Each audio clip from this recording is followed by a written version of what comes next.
Welcome everyone to Startup Speedruns Fireside Chat. We have Neha Nambiar with us today. We're going to be digging into how to dominate on Instagram and build a distribution channel. So, Neha, thank you so much for being here. That's your first question. Let's get started.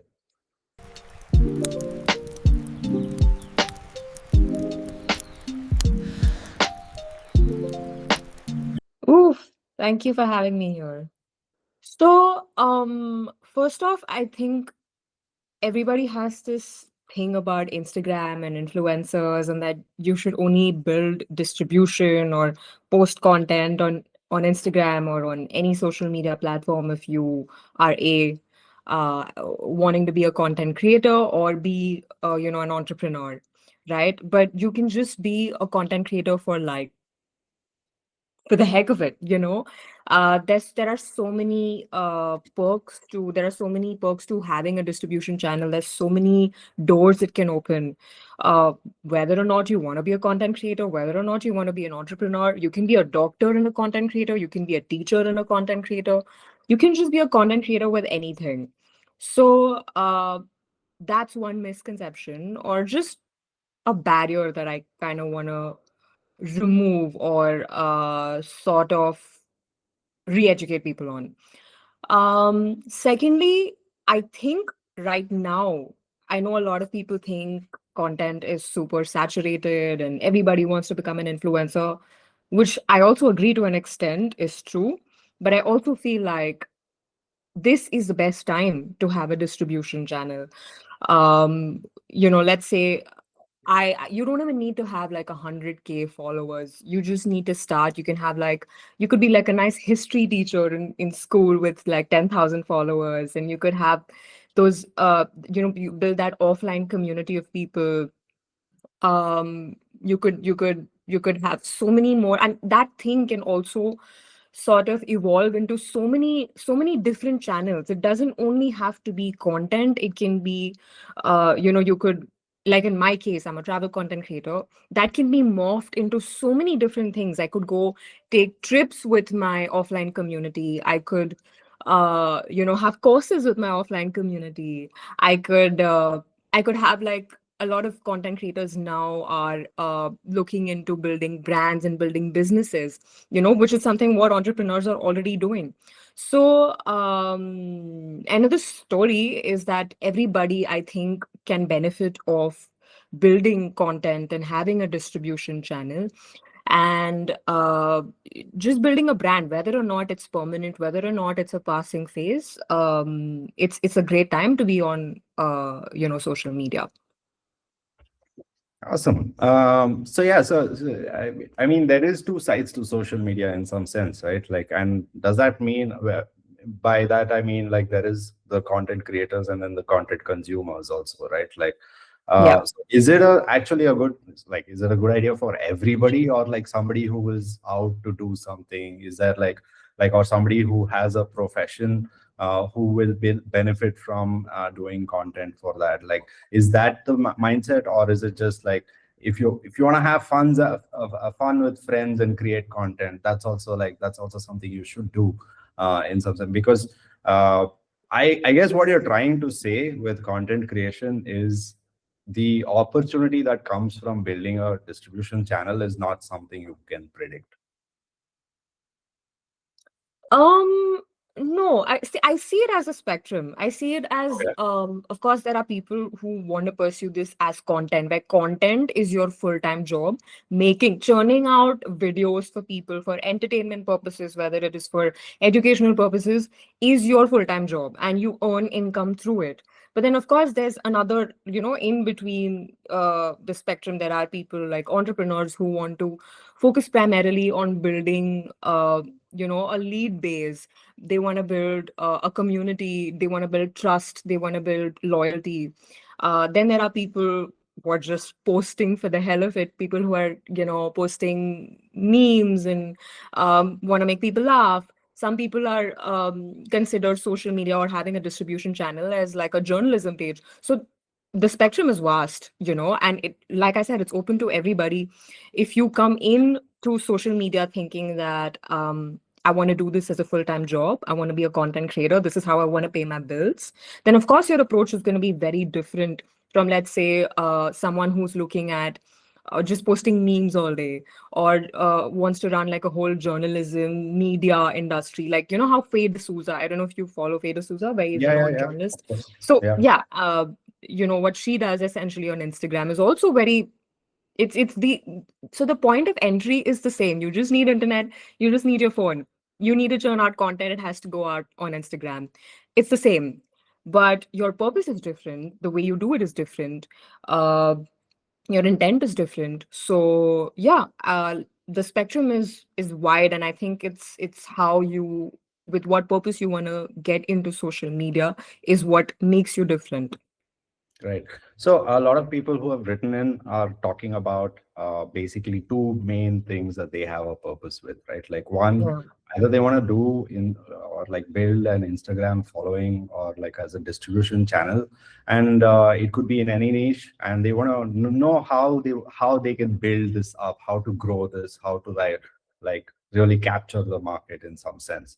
And the Yeah. other end is people who say they've built a product or like they're like a tech founder or so on and so forth, and they're looking to talk about the values or the benefits of their product in Instagram. So like lead, not specifically lead generation, I would say a bit of brand building along with like maybe conversion happens, right? Like Yeah. so this is like our two main audience today, and they have like Yeah. mainly asked around like how do they. Yeah. Okay, let's start from the beginning, right? Like if somebody had to start today, what is your advice to them?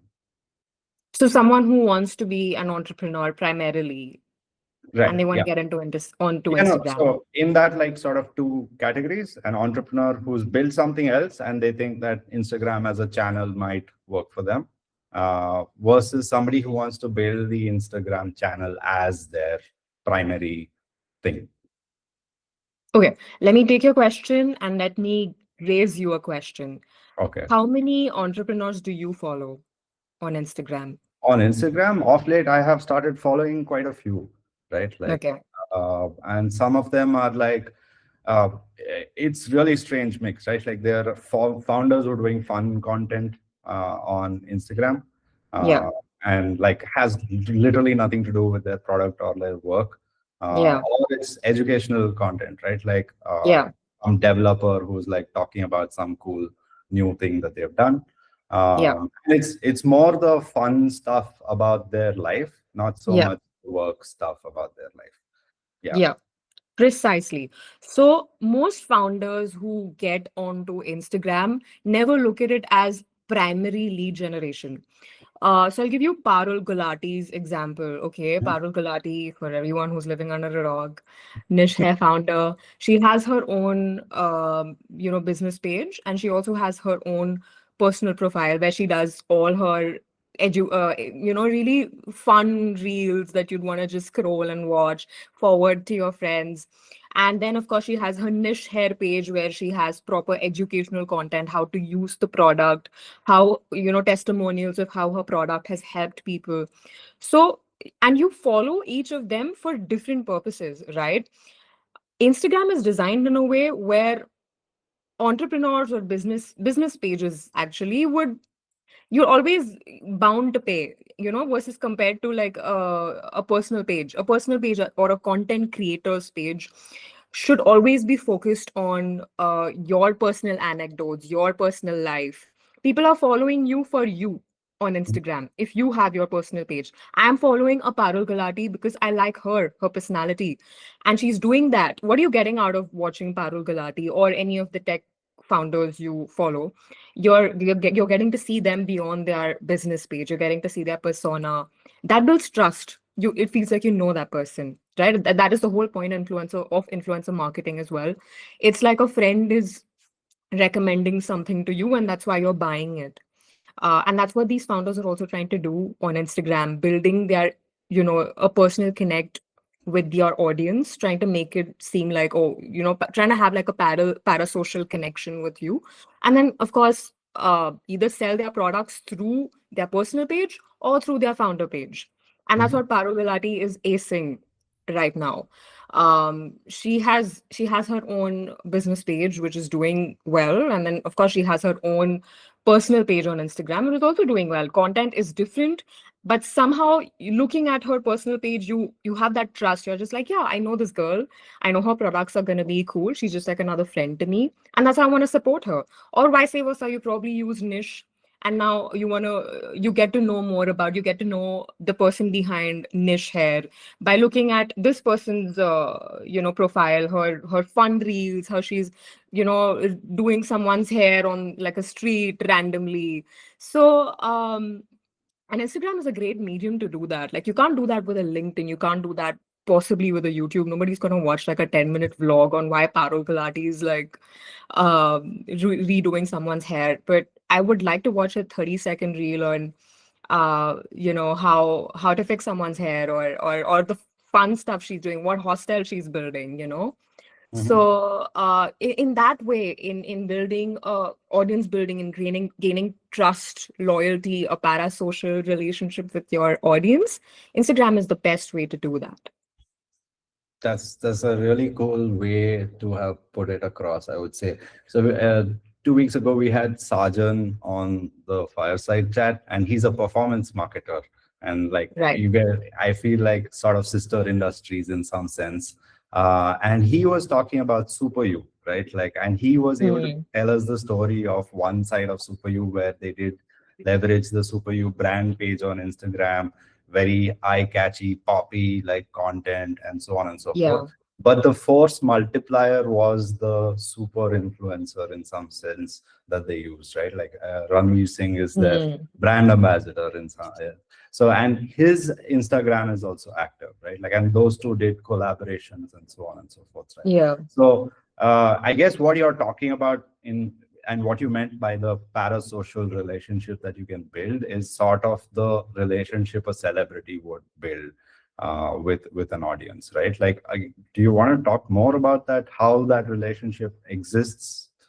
Not necessarily a celebrity. It can be anybody. It can be any. Okay. Parul Gulati became a celebrity. Mhm. Any of the tech people that you follow, they're not necessarily a celebrity. You can have a parasocial No, relationship with I someone am with trying to 10K draw a parallel. followers. Yeah, I'm no, I'm just trying to draw a parallel. Is it that Hmm. same kind of a thing where you know them so well, but there is this still like this sort of a distance between the two, right? Like, and Yeah, that's essentially what parasocial is. It's let's not even talk about the 100K Ranveer Singh. Let's say someone in your local area. Okay, let's say someone in Goa or someone in Mumbai who's doing run clubs, Mhm. who organizes treks very often.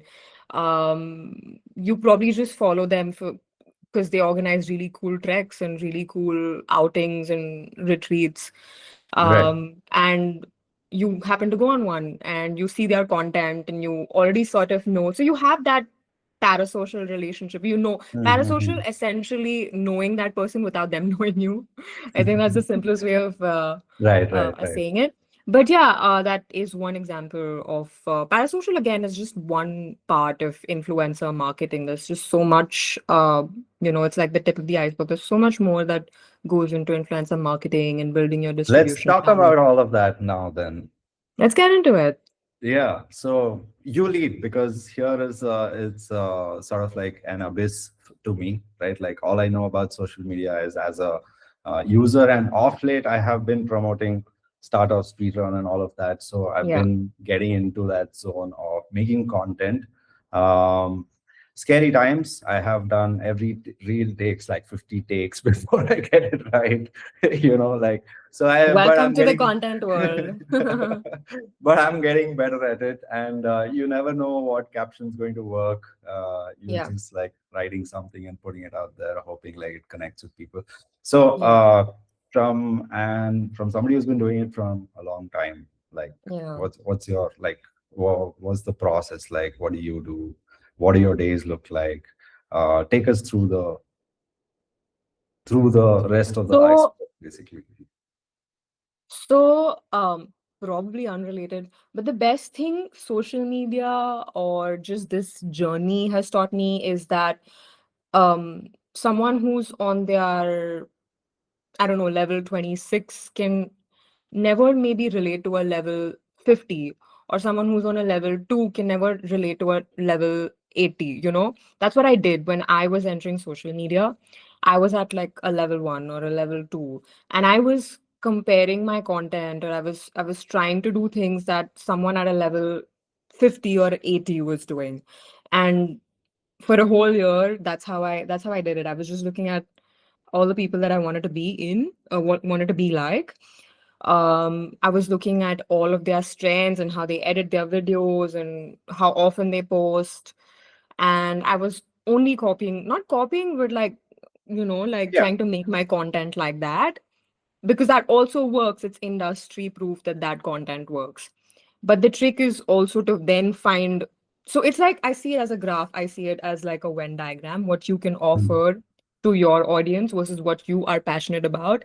And that sweet spot in the middle is where your content works and what you think, what you should sort of pursue doing. That, now getting to that is a little difficult. It took me like a whole year of just like trying and experimenting and failing. After I quit my full-time job just to do content, it was just 1 year of me failing, just failing. And all the reels I was uploading, I was just failing. But that taught me a lot about how to look at content, how to become a content, study content, rather than just doom scrolling. That is something I tell anybody getting into content. You have to stop looking at content as a consumer and as a producer.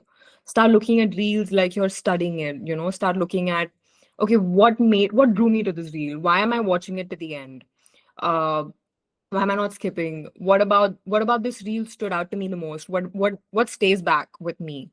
And you'd find out a lot if you go back in a week, retrospect all of the reels that you see. Like even today, I'm pretty sure everybody spends at least 5 to 6 hours on social media. This is like still the lower end. I Yeah. spend like 10 to 11 hours on social I media. mean, it's your job And now, so it's my job, yes, and it's still, I have conditioned my mind to look at reels from a study angle. I follow a lot of people in my niche, a lot of people in other niches. I look at how they approach things, how the same topic can be approached in like three different angles. Yeah, so I think once you get into this, I know this is like a lot of stuff, and I don't think we can condense how to get into social media into like three perfect steps. I have made a reel on this, by the way, how to become a travel content creator. um but yeah, I mean, there's just so much. I feel like social media is one of those things where you have to get your feet wet to understand. You also started doing it, you've understood the process, you know what it takes to make content, um you know how often you should upload. You also started doing it, so yeah. I'm pretty sure you can relate. And yeah, I mean, these are just one of the many things that you have to sort of do once you're starting to become a content creator, or build your distribution channel. Yeah, so I want to set some benchmarking over here, right? Like by copying, like what you were meaning was like you were trying to achieve their standard of quality or this in terms of storytelling or visual and stuff like that. Is that what you meant by you were studying and copying like the I top mean, like it's basically just like, once you're done with your college, right? You go get a job, internship, whatever. You are shadowing someone. I was Mhm. shadowing someone, but it's just that Okay. with social media, you can't. There's no person responsible for you. You are responsible for Yeah. yourself. So Yeah. you are essentially shadowing like 500 people, and you're like, okay, this works. I'll do this. Okay, not working for me. Okay, I'll try something else. And then you sort of experiment and you see what style sticks with you, what you can offer. Like, um when I started out, I told you, I was just failing for a whole year. Yeah, no, And that's the second part of the question I wanted to ask you, right? Like yeah. when you meant you were failing for a whole year, what does that really look like, or what does that mean by you were failing? In the sense that I wasn't growing my distribution channel. Of course, metrics wise, that. There was no engagement. There nobody was watching my content. Nobody was following me, which essentially also means that I was not getting any authority or any kind of legitimacy that, okay, this person talks about travel and I should follow her because she gives legitimate, travel tips or whatever. Um, so that wasn't happening. And also because I couldn't find my how I can communicate to people uh, about travel and about everything that I had to communicate to them through social media. So it took a little time to get there. I was trying to learn how other people were communicating, learn their language of social media communication. And it took me a little bit of time to figure out my language. So that's what the first year essentially was. It was just me trying different languages and then figuring out what sticks and what I'm good at, and then offering that to my audience. And then, of course, I could see the change in metrics because people can always tell, when you're not when you're not being yourself, when you're not being authentic, when you're just copying someone else. People can always tell when your content is helpful, useful, aesthetic, whatever. So yeah, I mean, it took me a whole year of figuring that out, and I'm still figuring it out. It still keeps evolving. So yeah, it's a whole process of doing this, Yeah, and no, everybody. Hmm, yeah, the reason I was asking is like because a lot of people are just getting started, so they don't understand like what the first year yeah, might look like, and that there is this like need to power through.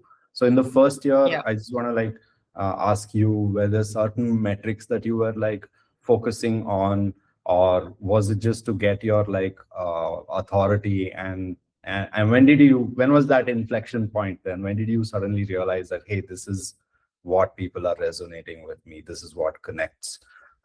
Yeah. So, I know a lot of people have like a formula that you have to do this and going if I had to start social media all over again, this is how I would do it differently. I don't think I have a formula per se. I would say that if you have the option, just go and fail for a whole year. Just be Mm, bad at it. It's fine. Like you're starting something new, you're learning. It's okay if your reels aren't doing well. It's okay if you're just spending like 6 hours editing a reel and it doesn't do well, nobody's watching it. It's fine. I think I would actually suggest people um, just do social media to learn the skill of failing, of being, because I feel like with social media, you have to kind of be resilient. You have to be okay with people not watching you. Even when you have a certain amount of following, there are going to be times that people aren't watching you and what you're trying to say isn't going to come through, and that's when you have to sort of not take it personally and see that, okay, it's not a me thing, it's a content thing, and this is how I can improve. I will approach it with a different, perhaps the hook was wrong, or perhaps the messaging was wrong, or perhaps I posted at a wrong time, or so I feel like that whatever amount of time of failing will teach you that. And yeah, the rest of it is just figuring it out from there. I learned everything about editing, about shooting, about um and I still do, like with every reel that I upload. I just feel like I learn so much with every upload. So I don't think there is a shortcut strategy, to answer your question again, that do this and you can get better, you'll get 10K followers or whatever. I don't if I had 30 if I got 10,000 followers in like 30 days when I was starting out, I don't think I would have learned how to build that resistance when my on the days that my content wasn't doing well. And then I probably wouldn't have grown to like a 40-50K followers, you know, or higher than that. So I think the teachings or the knowledge or the wisdom that failing has taught me, um and it's also so personal to everybody. I don't think there is any formula to it. I think it's personal to everybody, and everybody, I think it's like a step that everybody needs to take in their social media journey.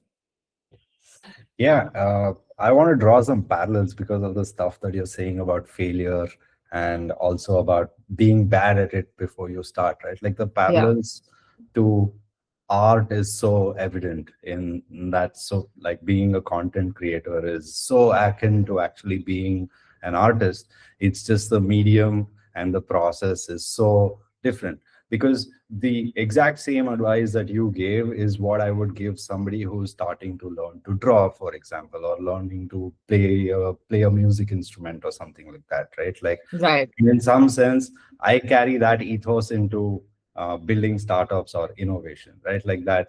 On day one, I'm not going to be the greatest IoT device maker, but if I Yeah. try hard enough and keep working at it, I will get better over time. So yeah, that's I think definitely a myth that people have about content creation and social media, that it's easy and people do it overnight. And that's something I wanted to like kind of come from an idiot's perspective and ask you the dumb questions first and get to this point Please where do. like Please yeah. do. Yeah. So because I think that's the role I want to take here, right? Like where I'm Hmm. asking you those questions from a very, very naive sort of a perspective, so that you can dispel those myths right off the Yeah. bat. And I'm also trying to draw the conclusions after the conversation about like how this is what we're learning from this whole conversation, right? Like, so fantastic. I think I want to dig a little more into your journey in terms of, and that's where the question I was following up on the previous question itself, right? Like you failed for about a year, and then what Yeah. are like the signs of things to start working, and like how would you in some context okay, I'll ask this question a little later, but it's the context is like how would you define when you were successful, right? Like what is that kind of a metric or like a feeling that made you feel like, hey, this is starting to work now in some sense? Um, I have two answers for that. One Mhm. is when I started getting authority as a content creator, or like as a thought leader in travel, or in simple terms that okay, if I have a travel problem, I go to her or I look at her content. That happened when a couple of my reels started to get traction, when people started following me. Because of course, that's the obvious metric. When I get followers, when my reels consistently reach a larger audience, basically higher views. Um, that was the first time, and I think in my personal journey, this came after a year and a half or something of posting, and a couple of my reels did well, and I got like 25,000 followers. And then after that, I was like, okay, this works. Let me keep trying it consistently, and that's when I started getting consistent followers. And then, of course, to keep your engagement consistently high. So again, there are like layers to this, um, to having and building authority. So that was one aspect of when I knew, okay, this is working and this is what I'm going to do. The other aspect was monetary compensation. And that was when I was like, okay, I can do this as a full-time content creator and not just as a side hustle, or not just as something I do with my 9 to 5, or something I do while doing like 10, 15 other things. So which is basically I can earn a living out of it. I can work with brands that I've always wanted to. I can also diversify my content into from just an Instagram to a YouTube to a Snapchat to a LinkedIn, and make myself a brand. Make myself not just Neha from Instagram to Neha, content creator, traveler, entrepreneur, digital creator, etc. So these were the two milestones that I knew and that I'm still building towards. That solidified myself as a content creator, and that made me feel like, okay, I am progressing from the Neha that started in her first year. And of course, like I said, it's very different for different people. It's not my trajectory, like, is very different from a lot of people who got overnight success, or got like a 50. Like, do you remember there was this one incident during IPL? This one girl, like, just from that one snippet got like 2 lakh followers. online. I don't know if you know about this, but there was this like viral reel of this one girl uh during one of the IPL matches or India versus Pakistan matches, one of them, she did something really like cute in the video and it went so viral and she got like 2 lakh followers online. Some might call that success, and I think that is success in the conventional terms. But Mm. then the ability to, diversify, to evolve from there, to make your brand, to have that loyalty, to grow an audience, that is what I think essentially makes a content creator, and builds your own brand and your distribution channel. Yeah. Yeah, but you can't plan for lightning in a bottle, right? Like I think that's one of those one of the cool things about social media or brand building there is that you can get struck by lightning. The rate of being struck by lightning is much higher, is how I would position that, Yeah, right? but my point is that even if you are, let's say, even if you're not intending to be a content creator and it just happens to you, it's successful in conventional terms, but it doesn't necessarily grant that person the skill to become and sustain as a content creator. You know Absolutely. what I mean? So yeah, I mean, to again answer your question, if I were to get like 100K followers in like 1 month of starting my content journey, I would not be able to sustain myself. Mhm. Sustaining myself, keeping that customer loyalty, being consistently true to my brand by posting travel videos every day, traveling every month. That is what made my brand more credible. That is what made my work more credible. So versus someone who got like overnight success and that's it, and got like a few brand deals and that's it. Not throwing shade or anything. I'm just saying that there are so many instances like this, which is Yeah. successful in conventional terms, but then, that it just fizzles out. It's gone. Yeah, I think now is a good time to kind of track back the story a little bit, the Neha Nambiar story. Yeah. Why did you get into like travel, and how did that happen? Tell us like your journey a little bit into this fascinating. Yeah, man, I had no, you know what? I have two college degrees and I don't use either of them. I have a journalism degree. Yeah. It's just, Hey, you are. I mean, you are kind of using your journalism I'm degree, right? Like, not really. I mean, I'm not live report. I'm sure I'm live reporting about travel experiences, but yeah, very different from like journalism. In fact, I feel like the journalism degree is so redundant now that I'm done studying it.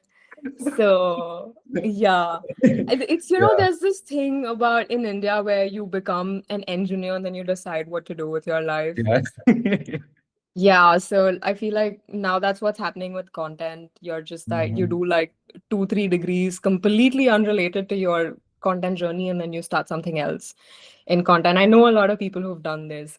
I know a lot of people who also like I said in the beginning, who are doctors and are still doing content, and that's helping them so much with branding and um yeah, anyway, that's something we'll get to. That's another chapter. That's another thing that we can complete, like talk about and go on a tangent on. But yeah, how I got into travel is I No, was wait, you always didn't tell us your second useless degree. I have a law degree. And I had like Uh, as soon as I was 1 year into law, I was like, this is not for me. I'm half-assing it from here only. I don't okay. want to do it. Yeah, You but somehow got through and finished law. yeah, I did it. I Wow. mean, Indian upbringing, like don't leave a degree, finish it. So that's what I was told. And in fact, while I was doing my law degree, I was doing like 10, 15 other things. Mhm. I had like 2 jobs at one point and I had my law degree. I don't know how I was managing that, but I still did it. And The two jobs that you had while during your law degree. so I had a job in media. The one job that I had right after graduation, which like gave me enough money to get, do all my trips in the side. That's how I got into travel. Again, I was getting to Mhm. that. Uh, I was right after graduation. Oh, okay, yeah, on my third year of my college degree, I was like, okay, I'll randomly just go on a solo trip. So I saved up some money. I went on a solo trip. I loved it so much. I was like, I'm gonna do this every time I have any extra money. I didn't care about anything else. I didn't care about clothes as much. I was like, any extra money I'm getting, I'm going out. I'm escaping. I'm off. So that's what I did, Where like did you my go? third year of college. So I went to Hampi. That was my first proper solo trip. Before that, I don't think I ever traveled. Like I traveled to a lot of places, but that was like my first awakening, you know. That was I was virgin before it. So that was So my Hampi yeah. is probably one of the best places you could have started. In fact, like Yeah. the first time I went to Hampi, I did not realize I had walked 22 kilometers in one day. Right, like it Really? was insane. We had like it was three of us. We had guitars and flutes and everything, and we just like walked everywhere. Somewhere we met this like fruit seller, and he had like he just sat there and kept cutting fruits and singing and like, and it was crazy. Hampi was just like a mind blowing. Not at all what we planned. We planned to like go to this Yeah. temple and that temple and this and that. None of that happened, right? Like, but we just spent the whole 2 days just walking randomly. It was so beautiful. Yeah, I love that. And that's the best thing about travel, I feel like, especially to places like Hampi, because it's so cultural, it's so relaxed, it's so slow for people coming from, you know, tier one cities or whatever, that you can just go in to Hampi with no itinerary, with no like I'm doing this today, and tomorrow I'll do this. It's just as simple as today I went and I spoke to a fruit seller. That's it. That was my day. And there's so much beauty in that. I Absolutely. love that. Yeah. Okay, cool. So you went to Hampi in your third Yeah. year, and then you decided you're going to put every single rupee you get into travel. Yeah. Awesome. So then what happened? What were the jobs that you were doing that like enabled you to continue traveling? So I had this one job, which was related to my journalism degree, which was a news presenter job. Oh, And okay. basically, like, yeah, basically just writing news articles and it was a fact-checking company, and I was just doing basically content only for them on YouTube. That's when I learned how to shoot content for myself, by myself. But then again, that was a very, you know, it was so minimal. I could do like so many things while Mm, I was doing that. So that's why it gave me a lot of money to travel, gave me independence to travel. And I didn't have to rely on my family or whatever if I wanted to get out. And at that time, also, my relationship with travel was more escape. I was just like, I just want to go. I just want to dip. I don't want to be in the city. So every time I got money, and also the biggest reason I was also doing that job was to travel. So I get that money and I go travel. So I was mhm, doing that for like a good 1, 2 years. No, I was there for 3 years, and then in the third year, I was like fluctuating between this, and then I had another job where I was a travel host in like a travel company, where a renowned travel company in India, and I was doing that, and I was doing my law degree, and I was doing this job. So I was doing all of these three things together at one point, and I was like, okay, this is too much.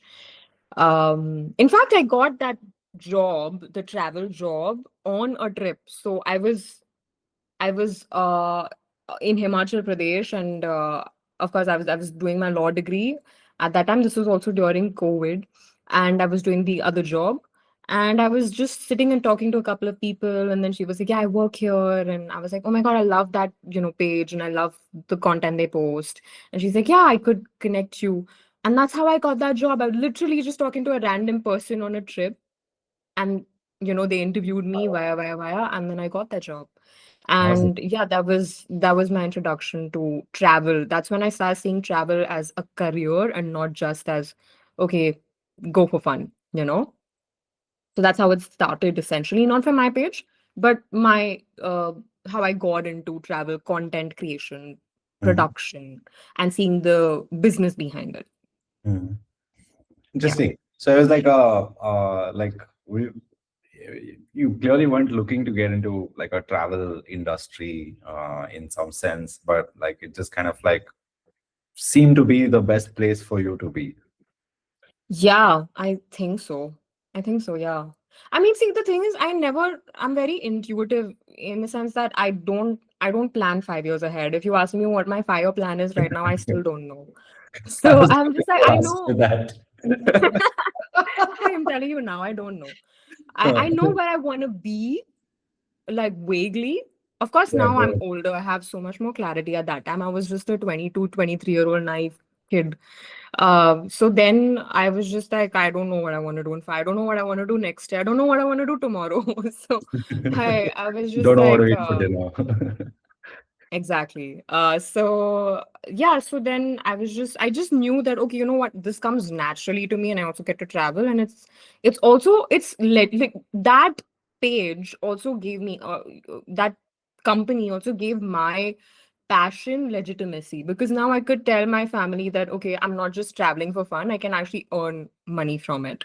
So that also happened. I knowingly, unknowingly, I don't know. In retrospect, probably both, but happened for the good for sure. And it taught me a lot about the content business in general, whether it's travel or not travel. Yeah. Right. So, after this job is when you quit and decided to do your own thing. Yeah. Yeah. Okay. So even with this job, I had like a bit of a journey where I was working with them for like a couple of months, and then I didn't really like the position I was in because I knew that I had a lot more I could offer. Like I was basically doing this job. I was also doing my the news job, and Mhm. I was also doing my law degree. So it was too much. And then I had to I was like, you know what? Let me stop half-assing everything. Let me just put in all of my energy into this job and let me see what I can offer. So for 2, 3 months when I was working with them, I was handling everything. And then I was like, you know what? No, I'm gonna quit.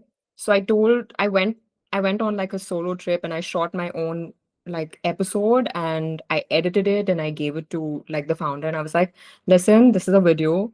If you like it, let me know. I'll give it to you. If you don't like it, I'm gonna put it up on my YouTube account, whatever, on my page anyway. So she liked it, and that's when she gave me my own show, and that's how. And on that term, I restarted in that company again. So that's how it happened. And then I worked there for like a year and a half or year or so. And then I quit and I started doing my own thing. Fascinating. Damn cool. Yeah. Uh, yeah. Interesting. So 2 degrees, multiple jobs at the same time, all Yeah. feeding this travel frenzy, and then Yeah. somebody while you're traveling offers you a job in the travel industry, so to say, the Yeah. broader travel industry, and Yeah. that's what led you to realizing that if you had complete control and independence on creating this content, then you would be doing something much Yeah. much different from what they are doing. Yeah. I mean, if I had like if you go ask my parents or anybody around me, I have changed my career so much in the last 10 years or so. Like I wanted to be an athlete, then I wanted to be like someone in the civil services, then I wanted to be a journalist, then I wanted to be a lawyer, and then somehow finally it's travel and it's stuck so far. Yeah, So it's been a that's awesome. journey, yeah, for sure. And That's awesome. credit to my parents for being so patient with me. Yeah, absolutely. Absolutely, dude. Like, so what's coming up next? What's on the agenda? What's on the radar? What are you looking forward to? Big plans for 2026. Let's go. Yeah, absolutely. I am actually really excited to see how my travel content or just my trajectory as a content creator is going to evolve, because I like that I have a travel presence and that, people look at me as someone they can come to for travel advice. I like that. And now I'm trying to see how I can evolve from that into Nene as someone who will show you cool places around the world, who will show you how to I don't know, like do motivational stuff, girl content. I don't know, there's just so many spheres and so many places that it can evolve from, whether it is me taking people out on trips or retreats, whether it is me holding occasional like in your city offline communities, whether it is completely doing, YouTube creative episodes, short films. I don't know, honestly, creativity can be morphed into so many, whether it's like selling something, it can just be morphed into so many things, and I'm honestly very excited to see. I want to try all of them, and I want to see where all of them go. That's where I'm at. Yeah, I mean, this it was a trick question because you said you don't plan things, and then I Yeah. wanted to ask you what's coming up next. And this is the perfect answer, right? Like there's so many things that you have on the radar. This is damn cool. I want to do them all. I want to do everything. I want to do all. I want to see what sticks. But point being, I want to do it all. Right. That's what I want to do. So is this Yeah. another, like, do you like classify this as a year of experimentation, or there's no thought behind that, or is it like a end goal to this year in some sense? Like, how do you think of it? No, of course there is more structure now. Like I said, it's been like I'm not the 22, 23-year-old naive Neha who's just like, I don't know what I'm going to do in like 5 years. Now, of course, I know where I want to be, what, and of course, now there is a lot more, there's money attached to it. This is my living, so um, I have certain responsibilities, not just with bills, but with content. In the sense that I have to post consistently. I have to focus on building my authority, building my loyalty, building how I can provide more value to my audience. Um, so that is consistently going to be there. That's like one parallel. The other parallel is how I'm going to expand. And of course, I have like so many ideas on how I can evolve. And that's all coming in works. And you'll see on my page very soon. I'm gatekeeping it a little bit. Yeah, But yeah. yeah, a lot of plans. Once I started seeing this as a more serious route, as something that I can, once I saw the proof of making like legitimate money solely from my Instagram, solely from my social media, is when I started to route my next steps even better with more clarity. So now I have more clarity on what I should do this year. Of course, it keeps changing. One month I'm like, okay, I don't want to do this. The next month I'm like, okay, this is what happened last month, so I'm gonna change. So that's gonna keep happening. But yeah, I do have a certain fair idea on what I want to do the next year or Okay. so. I think one thing I think we should clear up for people, right? Like, how do you Yeah. actually make money off Instagram? I think that is something people are probably thinking Instagram sends you a check every month, right? Like, Yeah, which, yeah. yeah. I know. So do you want to like, like walk us through that? So I'll tell you what. So you see my content. I have a lot of videos of me jumping from here, going there, going into all these alleys, and for us it's very cool, but a lot of my extended family follows me. Oh, a lot of my extended family follows me, and they are dead scared when they see me on like on the top of the mountain or like going inside, and I get calls from my extended family, and they're like, "Why are you doing this? Are they like paying you that much?" And I'm like, "Who is they?" And they're like, is Instagram and Facebook paying you that much? You tell us, we'll pay you that much money. So, so they actually like what you're saying about how people think Instagram and YouTube is paying. YouTube does pay you, but Instagram or Facebook paying you is not entirely true. Instagram doesn't pay you if you get so many views or whatever. It's all affiliate marketing. It's all influencer marketing. Basically, let's say I want to sell something. I'm going to use your distribution channel, your network of people, and their loyalty towards you, and how much they have just trust your word and sell that product via you. So brand, basically, brands and brand payment or whatever, brand associations, that's the biggest part of influencer marketing, and that's how I mostly make my money. um Instagram doesn't pay you. YouTube does pay you if there's a certain criteria. There's like 4,000 hours and us reaching a certain subscriber limit. And then of course, AdSense, ads on YouTube is a very different avenue. So okay, let's classify it in this way. So brands pay you. That is the biggest source of income for content creators. The second one is ads. So ads, not really ads on Instagram also, but again, that's brands. But ads on YouTube is basically when you your video does that well that you start getting ads, or you enable ads on your videos, and then you get a certain amount of money. That's when YouTube starts paying you. So that's basic. YouTube paying you is is standard. So YouTube does pay you, except for I think Twitter also started paying people. But Yeah. that's again for people who are on X. So yeah, these two are the main sources of income. Of course, and there's affiliate marketing. Affiliate marketing is basically where I endorse, like if I want to sell, I don't know, this brush, and I tell people that this is the link on Amazon. People go buy, and I get a cut. A lot of people have started merging a lot of these business models together. Then there are new modes of making money. UGC is another one. Mhm. UGC is basically where it's user generated content, where I make content for that brand's page. It's not going out on my page, and then they use it for performance marketing. That's basically the performance marketing, basically. And this is just again from a content creator's, this is the basic content creator list survival kit to make it and to survive in the content industry. This is the basics of how you make money. Then, of course, a step two is monetizing your distribution channel, right? So going out on retreats, taking my building offline communities, and then of course going out on trips together.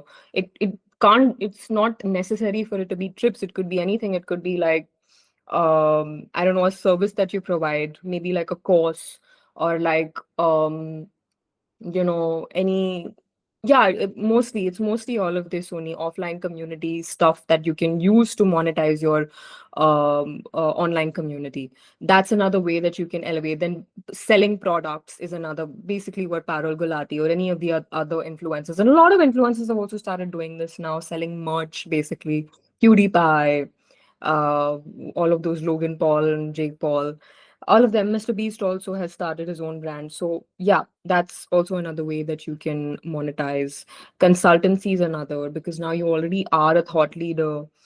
People want to know how you can help them build their distribution channel, how you can help them strategize. So yeah, there are so many different ways that it can again morph from the basics of Right. having a distribution channel. Yeah. Right. So it's with Instagram specifically, it's not directly Instagram paying you. It's you Yeah. build a distribution channel so that other people benefit. You can get paid to let other people benefit from it in some Yeah. sense. It's like, yeah. Yeah. And that has a wide range and spectrum of uses, which is like, for example, like brand endorsement and or like you said, UGC, right? Like you make content for Yeah. some other brand page, or affiliate links is also like pretty. I'm sorry, my cat is on the table, and that's what's. Oh, bring your cat in. Let's bring. You could actually just make an account for your cat. Have you seen? Oh, I startup speed on me, Trudy. hello. Okay. Cutest guest. Yeah. Yeah. Yeah. So, Anyways. a lot of what you said is mostly for content creators, right? Now, Mhm. again, the business model on how to monetize your distribution channel on Instagram is a little different for entrepreneurs. Like for you, it would be different. For a Paro Gulati, it would be different. For anybody else who has a business, it would be very different, because you don't want other brands sponsoring you. Like, why would you, as a brand, get take money from other brands to promote their product on your distribution page, when your distribution page is all about building loyalty towards your brand, right? Right. So for you, building your distribution channel on Instagram as an entrepreneur would be primarily building loyalty, building trust, building a lead generation indirectly. Mhm. um, and of course, the other, whatever goals you have other than this, whether it is, I know of someone on Instagram right now who's primarily just doing offline communities, like, those run clubs, basically. Right. Right. Right. And then all they use Instagram for is to get people to attend their run clubs. And then after a point when they reach a certain amount of following, let's say, and it doesn't even have to be 100K, okay? Like, that's what I said. These numbers are so, like, they're only important for conventional success, but in reality and outcome, even with a 10,000, 20,000 followers, you can build so much success on Instagram just as an entrepreneur. Right. So, giving you an example of this girl who's doing this run club, and many people who do run clubs, they have like 10,000, 12,000 followers, but they still manage to pull people to attend their events, to attend their Instagram is basically just a conduit for people on, okay, this event is happening here, awareness basically of their, Mhm. whatever they do, what service they provide. Um, and then after a certain point, they start getting like brands to collaborate, not to collaborate for creating content, but like as sponsors to their event, because Yeah. there are going to be people, right? Yeah. And then from there, it can evolve into so many different things, right? Yeah. She has now, this person has now gone on to doing so many collaborations with huge brands, and they do a lot of offline activities which are of course paid for, and Mhm. they hardly do anything online. Online, I don't think she monetizes anything online. All of her monetizations are offline. That's another example of how, being a content creator and building a Yeah. distribution channel is very different from being an entrepreneur and building a distribution channel, because you're not necessarily monetizing on online content, but you're doing it through different methods. So yeah. Yeah, you're absolutely right. Like even from my very recent experience of building some audience on LinkedIn, and now just starting off with the startup speedrun pages and things like that. Like Yeah. the one thing which is like abundantly clear is like the content for both pages is so vastly different, right? Like because you're Yeah. talking to such different kind of people. And the other thing I'm realizing on Instagram specifically is it's like you're trying to find your tribe basically, Yeah. and kind of communicate a certain set of ideas, a certain language, a certain lifestyle with them, and that's all you need to do on Instagram. And then Yeah. it's somebody called it expanding the scope of serendipity, right? Ooh, Thought that was so beautiful, right? Like what does the that mean? It just it means meant like a just like beautiful words of nothing to me. like a beautiful word salad. Yeah, I'll repeat it. It's like creating a spread of serendipity, right? Like the surface area of serendipity you're trying to increase. Basically, the idea that like if you put yourself out there on Instagram and a lot of people know you, you don't know what collaboration, what opportunity, what comes out of it, right? Like, Yeah. yeah, like I know one of the most popular. You told me one about like the IPL girl who did something cute and went viral. Kendrick Lamar found his like prime vocalist. She's on every song of his on Instagram, right? Like he was Really? just SZA was on Instagram? not SZA. I think like one of the first albums he did. There's this vocalist in the background, this female vocalist. She sings in a really weird, crazy, high pitch kind of a thing. And yeah, he found her on like randomly. She was like she put out a reel of her singing on Instagram. It was like Yeah. scratchy video and like all of that.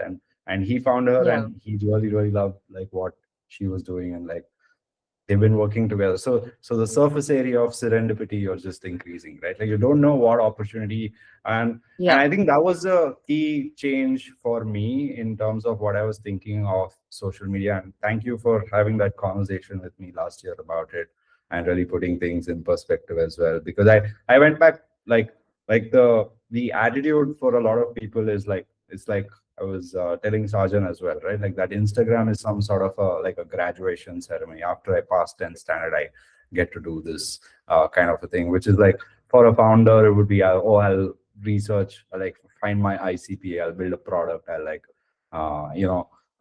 talk to 10 people I know. And if there's interest, then I'm going to start doing, you know, other kinds of distribution channels. And at some point in those distribution channels, Instagram's one more checkbox on the list. Whereas I don't think so. I think it's the other way around, right? Like, in fact, you should just build like what you've been suggesting. You build a brand as a content creator, and you talk about like things that you authentically want to talk about.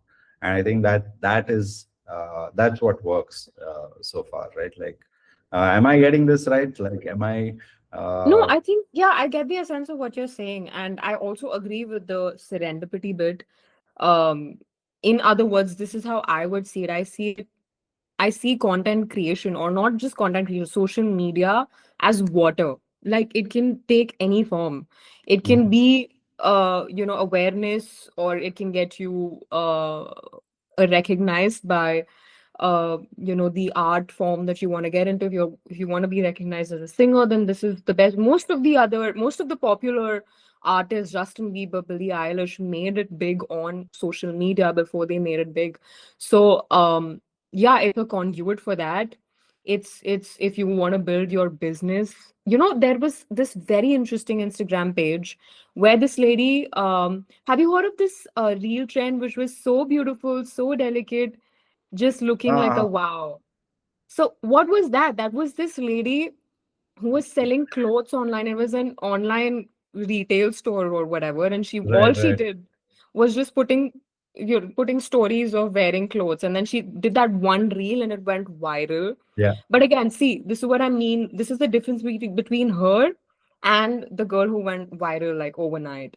She already had like an offline business. This is a classic, probably example of a entrepreneur who has a distribution channel versus someone who's probably just a content creator, or like, Just got I don't want lucky. to, Yeah. yeah, yeah. I don't want to say overnight success. I don't know what she's doing right now, but there Yeah. are plenty like her. I mean, there are many people like her Yeah. who Yeah. just Yeah. get Yeah. I think overnight the success or craziest whatever. story I've heard of overnight success was the Hatwa girl. Do you know of The the which one? Hatwa girl on No, I don't want to know. What is that? the internet loves her. But Okay, yeah.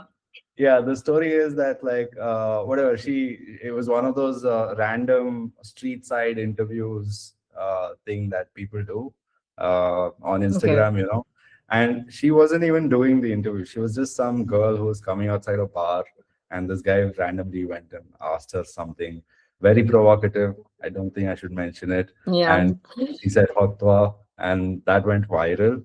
Yeah. But the trajectory after, right? Like, so turns out she's a super smart person, double PhD in like things, Wow. economics, like the marketing and stuff like that.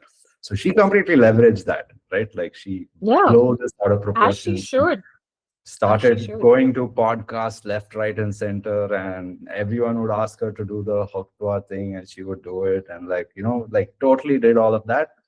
Yeah. It did end in a kind of a bit of a tragedy, though, like in the sense that she ended up finally creating a crypto coin and rug pulling everyone. So uh, she Oh, cashed out wow. big time, though. She cashed out big time. I'm Not the actually best example to give no. art. There is a case to say that she probably monetized the situation the best possible way, because yeah, With the and worst I'll leave it at possible that. outcome for her audience. For her audience, look, the reason why she became popular and what she did with it, I give her kudos to. Since you don't know, and that's going to be like 50% of the people who's listening also, I'll let you go Google it and we'll have a discussion about this the next time you're here. Yeah. Follow up. Awesome. Following Yeah. up on the hot dog Follow up, girl. writing down, follow up with. Yeah. Yeah, cool beans. But yeah, that was the distinction I was giving you about, like, possibly the girl who went viral, or the hot girl, and someone who went viral, selling her clothes. Like, regardless of her popularity online, she's still going to be having that business. People know Yeah. about her business. Yeah. She's also leveraging her online fame or whatever to get people. Her main intention has always been selling clothes online. She doesn't want to promote any other brand. She Yeah. probably gets brand deals, but even if she does, it's probably to build her, or uh, take her brand forward. So yeah, that's one great distinction between an entrepreneur having a distribution channel versus someone who sells themselves in their personal brand. Right. Right. All right. Amazing. Amazing. I mean, I thank you for all the information so far. It's Of clearing up a course. lot of brain fogs, I'm sure, for a lot of people.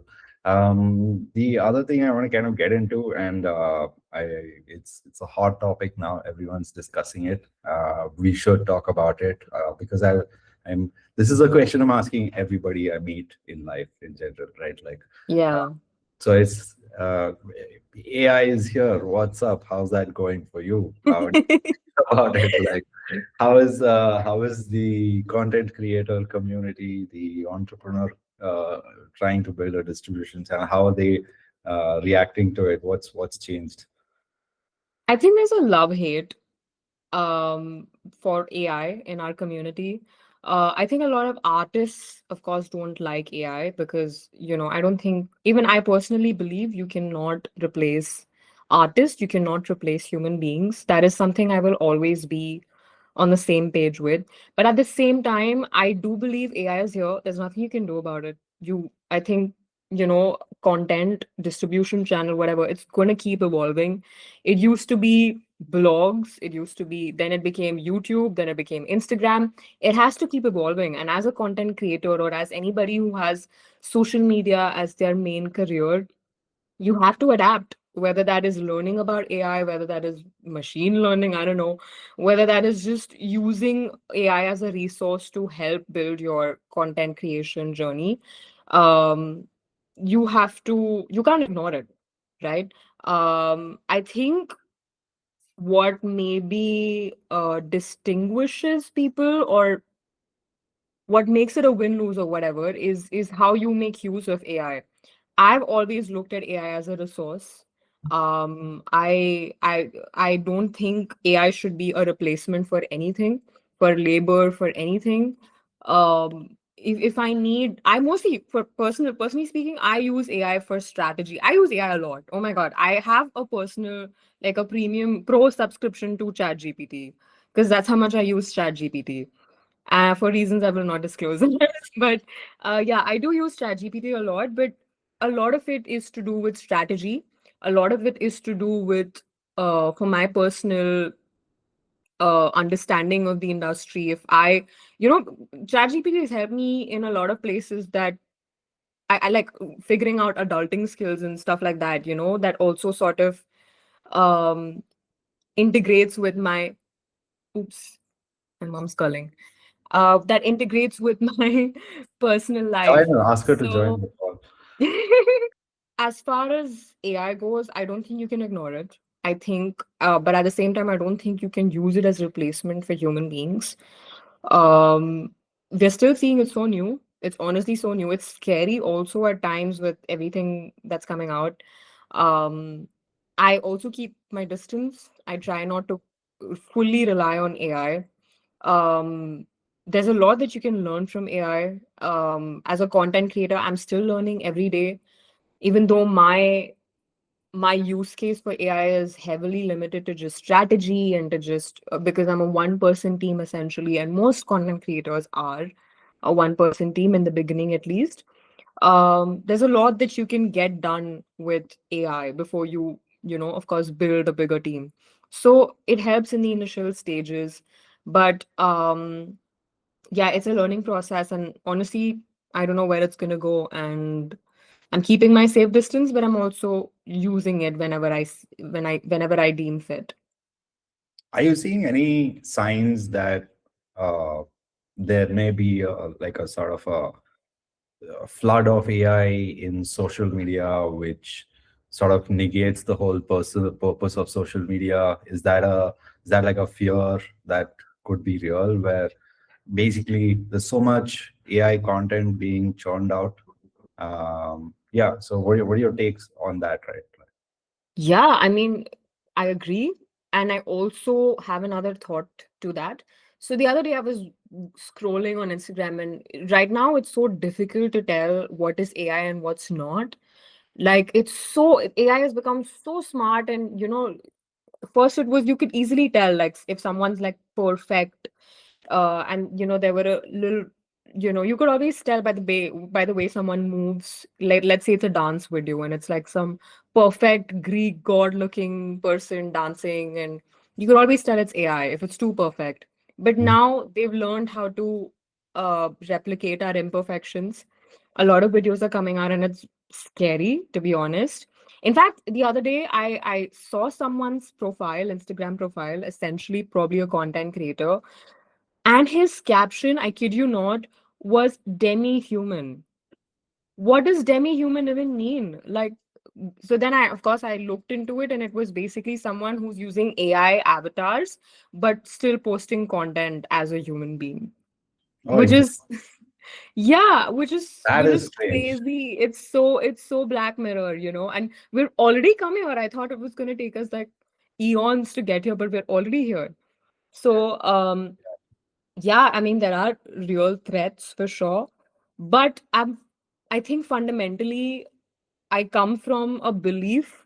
Maybe maybe it's supported with evidence, maybe it's not. I would like for it to be supported with evidence, but I still believe that AI will not and cannot possibly replace a human being.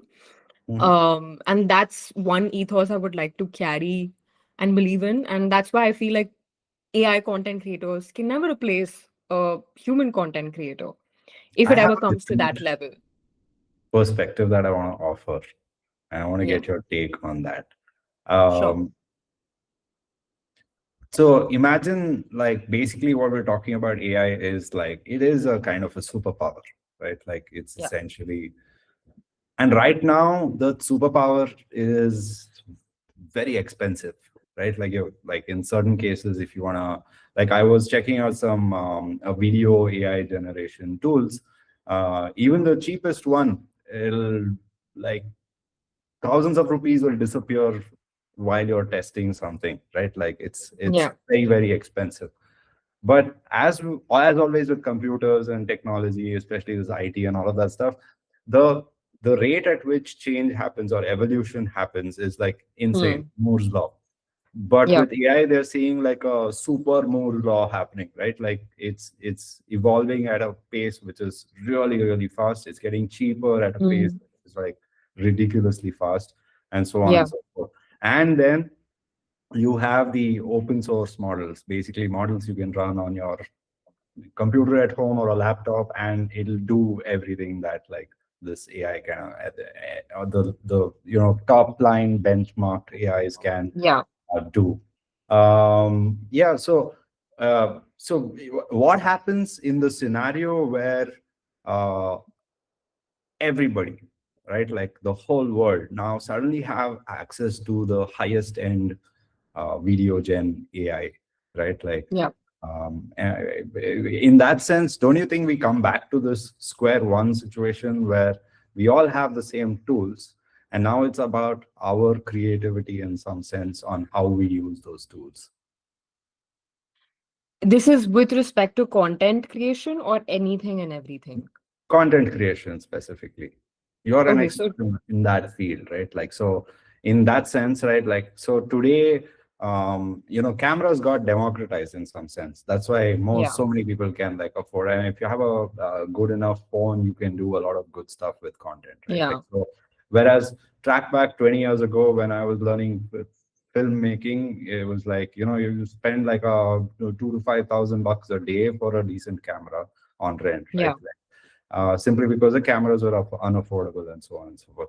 And today, what I'm seeing is like because cameras are like everywhere and editing software is on everybody's phone, you're seeing that like the competition is more so from a perspective of who makes better content, not whose quality of camera is better, right? Like having a great camera does not guarantee you become a better content Yeah. creator, right? So like my extrapolation or like my future speak of AI for content creators is that if everyone gets the same tools, then we're back at this zone where creativity, authenticity, and how we use the tools become like the superpower, and not the tool is the superpower. What are your thoughts on that? So I think whatever the term is, democratized, Democratization. being my God, being democratized isn't necessarily extinction, right? I feel Yes. like let's take the filmmaking world for example, right? Of course, now there's OTT and there's YouTube and there's Instagram Reels. Everybody's competing with everybody for attention. But filmmaking as an industry is never going to go away. No. Entertainment as an industry is never going to go away. We're never going to like be like, oh, there's so many content creators, I don't want to watch anything. In fact, now I all I want to do is watch something. The question is, who should I watch? Right? So extinction, I don't think is ever going to be the problem. The problem is going to be who's going to adapt the most, and of course, how it's going to evolve. So to give you an example, in the filmmaking industry again, a lot of actors are very hesitant to do OTT. They were only doing Yeah. like films and stuff. And now they realize, okay, it's going to happen. Yeah. It's already happened. Might as well make the shift. But their authority and their the loyalty they've built or whatever, the legacy they have has not immediately been erased because they got into OTT, Yeah. right? Like a Priyanka Chopra is still a Priyanka Chopra. A Yeah. Deepika Padukone is still a Deepika Padukone. Yeah. They've evolved. So same thing with content. I Mhm. think because you put in so much work, because you have that connect, your distribution channel is not going anywhere. Mhm. People know you. That's a difference between an AI and between a human being. You follow me, you know me. I know Neha, she does travel content. Tomorrow, if she's, I don't know, doing something else that AI has invented, I don't know, like demi human or whatever, I know that this is still her and I'm still going to follow her, right? Versus an AI that I don't know, I've never met, I don't even follow, or maybe, for some reason in the next 10 to 15 years, if people actually do bond with a parasocial thing, I don't see how AI will evolve the same way that human beings will. And that's something there will always be a setback in the AI industry that humans will always have a step ahead in. So again, to answer your question, having something or being having more access to something or being democratized doesn't mean that it's going to be extinct. It just means you have to evolve and just make do the best you can with whatever form that content or that entertainment or that vessel takes in the future. Fantastic, right? Like, I mean, yeah, I get it. Like, I have no idea what's going on. Like, we Yeah. just have to sit back and watch. And I guess, like, one of the things is that a lot of people are going to adapt. A lot of people are going to remain purists to their art forms. And Yeah. I honestly feel both are good. If AI is letting you push the boundaries of art and create something new, and you couldn't ever do it without the help of AI, then I think that's something really, really powerful. What are some like underrated skills that you think are absolutely necessary if someone's getting into content, um, that people don't really talk about? Okay. I have plenty, but I'm just going to tell you off the top of my head. Yes. Um, okay, let's divide this between skill and possibly traits, okay, personality traits or whatever. Um, Skill wise, I think if you are someone who's a quick learner, if you look at if you're good at the logistical things content requires, whether that's editing, whether that's storytelling, whether that's cinematography, whether that's what else, scripting, if you're good at any of these or all of these, you're going to be good at content. If you're not, you have to learn any of these or all of these, perfect one, and that's your niche. That's what's going to make you stand out. um like for me, I love editing, I love scripting, I love cinematography, not as much but a little bit. But if you look at my videos, that's what stands out. If you look at a lot of other travel content creators, they focus on cinematography because travel is about aesthetic pictures and whatever. So these skills are like a do or die. You can't be on social media without knowing how to shoot, right? So that is one, in terms of like skills. I think soft skills wise, you need to have a lot of resilience. You need to be okay with failing. You need to be okay with sucking in the start. um And this can mean a lot of things, different things to different people. Like, if your trajectory is getting 10,000 followers one month, if you started content tomorrow, that could also mean you're not going to grow for another year or so. Or that could also mean that you grow to like 20, 30,000 and then you're stagnant. Or that could also mean that you grew to 100K, but your audience isn't responding to you. There's so many different layers to it. So that resilience and that ability to be okay, I'm not going to take this failure personally. I'm going to take what I can learn from it and keep trying every day. That is a skill that would really make it in the content industry. Um, Looking at, again, in the soft skill category, looking at your peers not as competitors and just as people that you can learn from. And if they are doing it, that means you can do it too, and not that they're doing it so I can't do it and that takes away from me. That is something that I learned a lot in my content journey, to the point that now I see something that's really fascinating that any of my peers are doing. I'm like, wow, that's really cool. I'd like to try that too, or I'd like to see. That just gives me more ideas, honestly. um so that Another skill thing I think is being able to study really well, observe really well. Like, the same thing, not being a content consumer, because when you're a consumer, you're just brainlessly and mindlessly consuming. But if you're locking in and if you're getting into like content producer mode, you're going to start looking at everything, the minute details. What was the hook? How long is the video? Everything that goes into the content process. I mean, you're a filmmaker, you would know. When you watch videos, when you watch films, you can never get out of how they make it. Okay, this is the shot they took, right? So same thing Yes. with Stop revealing things about me to people.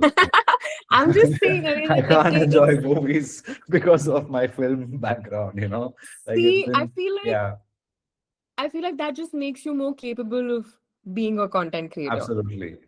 And that means that you have observational skills, and that means that you can separate art from whatever. You get the point. So Yeah. you are able to study and you're able to observe art from just being the final product, and you can look into what went into making it, essentially, and then you can learn from it. So that is something I feel like is also really important in the Reverse content journey. engineering reels, basically. Yes. That was what Yes. we're searching for. Yeah. Reverse engineering reels. That's interesting. Super. Yeah. Um, yeah. Any last words before you go, or like after you, like I'll leave the floor open. You want to plug in something? You want to shout out to somebody? Like,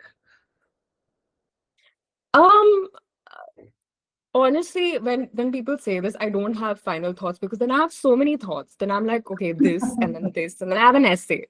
So I'm okay. gonna keep it short. But maybe I won't keep it short. Yeah. Um, so I think social media is such a cool. I'm like, honestly, I'm so glad. Like, currently I am in Madhya Pradesh.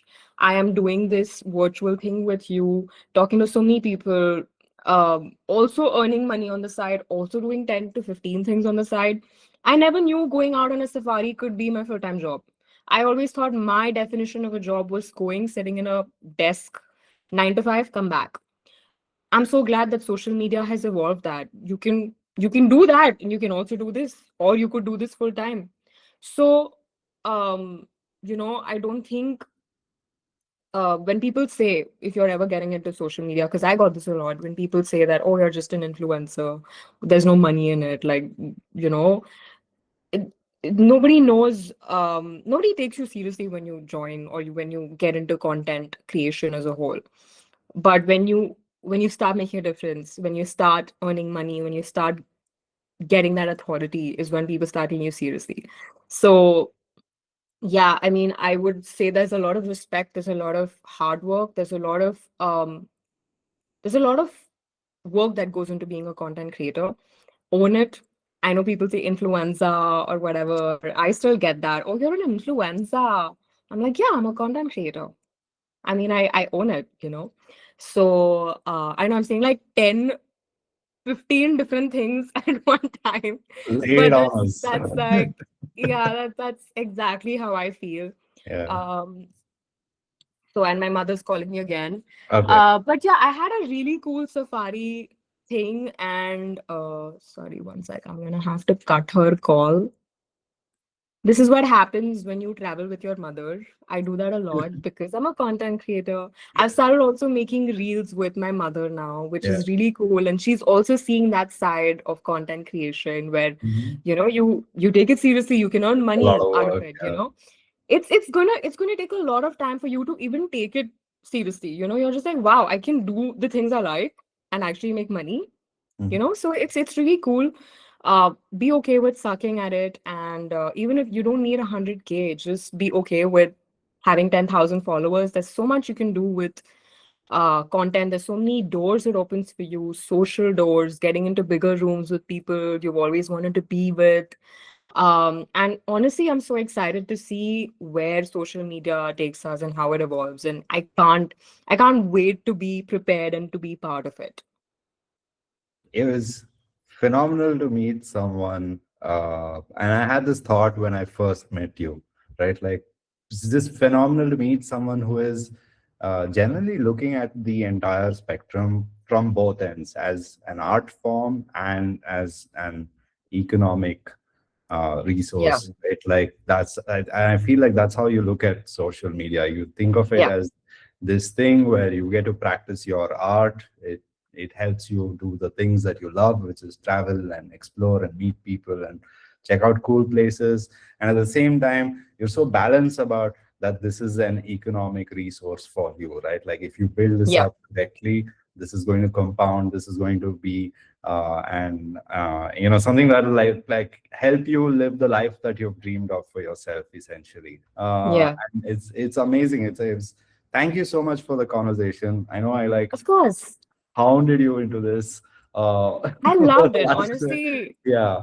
I'm so glad social media was, gave me a door to do this. Yeah. I love doing this. Awesome. It- Awesome. We're going to have you back soon. Thank you so It was, much. it was great having you here. Please rush back to your mother and tell her we're sorry Yes. for keeping you. I We shall should go. catch Thank you so much, PK. This was so fun.